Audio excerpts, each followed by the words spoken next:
We're at the 2022 NPC Wheelchair Nationals, and I'm here with James Berger. Ooh, where are you from, James? I'm from Fairland, Oklahoma. So you just got done winning them. What did you win? I won my IFBB Pro card. Oh, he's one of the overall champions. So he's overall champion in the incomplete division. So you've been competing for quite some time. So how long have you been competing? I've actually been training for all of this for the past 6 years. Every time I would get close to competing, I get deathly sick, hospital stay. I was in the hospital for weeks trying to battle off underlying infections that I had no idea I had.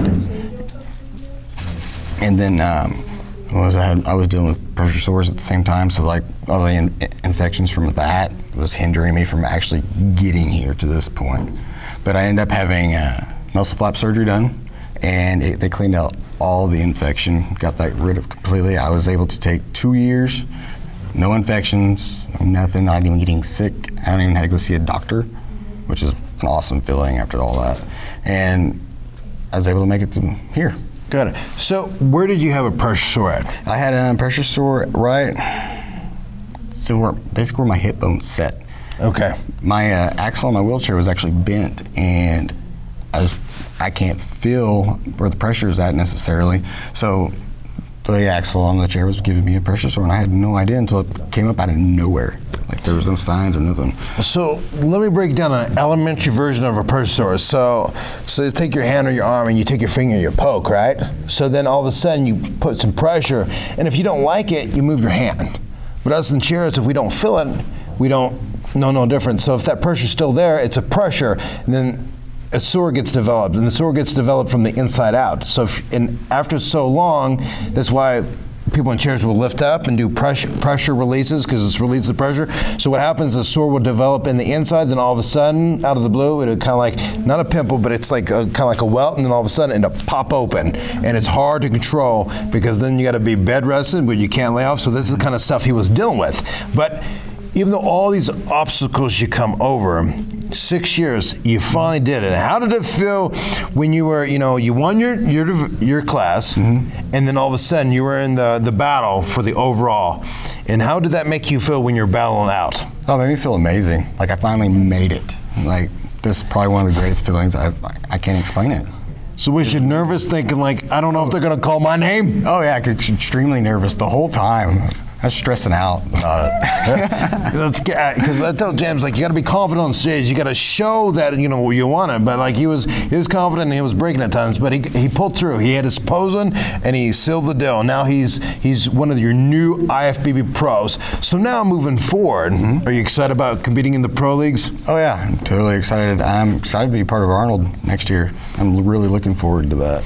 Yeah. So what happens is the overall winners I invite to the following year Arnold Classic, which is the 2023 Arnold Classic Pro Wheelchair, and it's about settled. So in September, the Arnold Classic United Kingdom is pretty much going to be set. How you feeling about going to the United Kingdom? I'd love to. All right, you heard it first. So, that'd be awesome. So people see you in the wheelchair, right? And have all these issues for 6+ years. But what happened? Why are you in a wheelchair? Well, May 2010. Or May 29, 2010, I had a car accident, drinking and driving down dirt road way too fast, hit a corner post in a field, and shot me hood to tailgate my truck. I flipped 6 times. I ended up landing on top of the truck, upside down, 4 wheels are all sticking up in the air. I laid in my truck for 6 hours before anybody found me, and I broke my T10, 11, and 12. They diagnosed me as an incomplete, but it was folded over a little bit, and I lost circulation in the spinal cord for 6 hours. That's what most incompletes, they got a little bit more movement than I do, but most I've gained back is probably just right below my hip flexors. That's probably about it. So he was drinking and driving, and his truck didn't roll sideways, it actually flipped front to back? Hood to tailgate, full. Boom.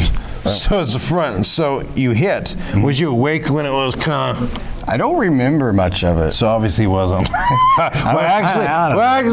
So actually he may have been because you're drunk. Right. But that's part of it. But now moving forward, you change your life around. Oh, dramatically. So having that experience, you really evolved. So did you ever think about like now since you were drinking and driving that you now stop and now you're in a different path in your life?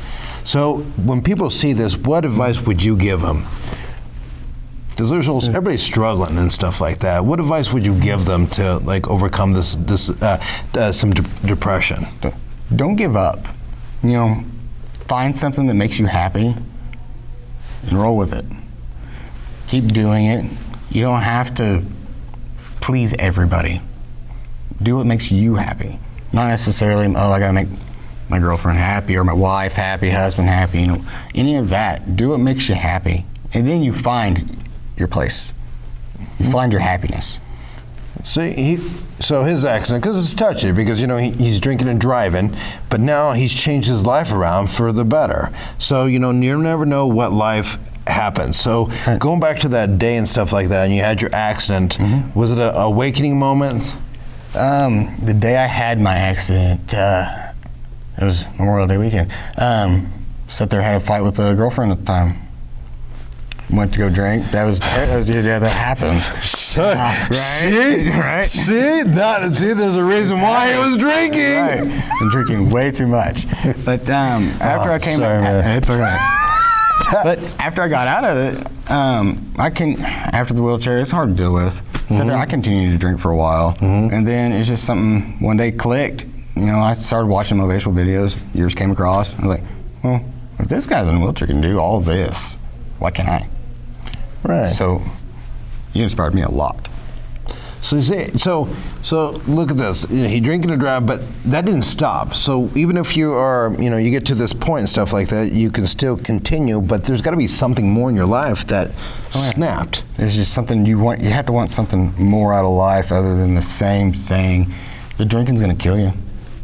Right. But something's gotta wake you up. Right, because when I do a lot of speaking stuff, people, these are touchy subjects. A lot of people's not going to talk about this because they kind of push it under the carpet, and here we're talking about it. Like, should you really talk about it? But you can see, James is open about this, and this is what life is about. Because we all have some sort of disability, and we all have some sort of battle, and it's figuring out what's it going to take to overcome. So he just happens to see one of my videos because I do a bunch of stuff. But now, hopefully, you hear in James's story and how he overcome it. Maybe you can take a reality check if this is what you need to hear in your life and have James's example. Exactly.